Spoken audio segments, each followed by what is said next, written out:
यहाँ हमें x जमा 3 का होल स्क्वायर दिया हुआ है, जिससे 4 माइनस भी हो रहा है और ये पूरी चीज़ बराबर है 0 के। हमें कह रहे हैं कि x की वो इकदार या कदर मालूम करें जो कि इस इक्वेशन पे पूरा उतरे। चले फिर x को अलग करने की कोशिश करते हैं और इसके लिए सबसे पहले हम नेगेटिव 4 को यहाँ से हटाएंगे। भाई नेगेटिव 4 को हटाने के लिए और साथ ही साथ इक्वेशन की बराबरी कायम रखने के लिए हम इक्वेशन के दोनों तरफ 4 जमा कर देंगे, तो ये दोनों आपस में कट जाएंगे और x जमा 3 का होल स्क्वायर बराबर आ जाएगा 4 के। अच्छा, अब हम इक्वेशन के दोनों तरफ स्क्वायर रूट ले लेंगे। स्क्वायर रूट लेते हुए हम यहाँ प्लस और माइनस दोनों का ही निशान लगाएंगे।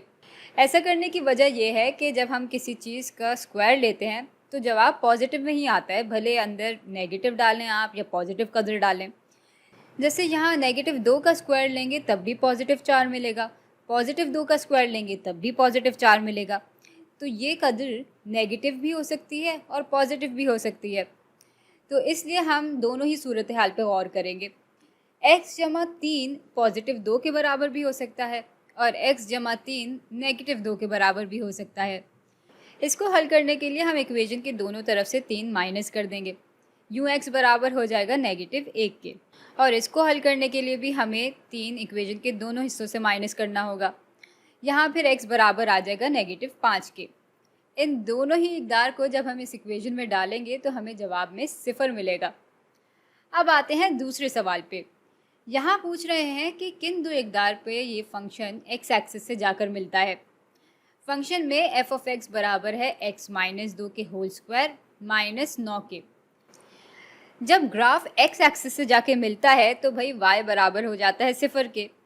चलें ऐसा करते हैं, ग्राफ बना के देख ही लेते हैं। तो ये हमारा y एक्सिस है और ये हमारा x एक्सिस है।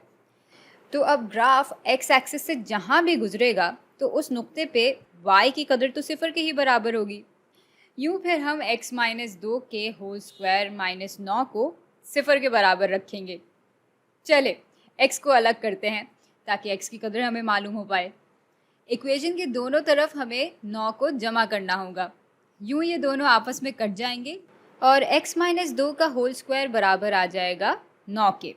अब हम दोनों तरफ स्क्वायर रूट लेंगे और यहाँ फिर 9 का स्क्वायर रूट पॉजिटिव भी हो सकता है और नेगेटिव भी।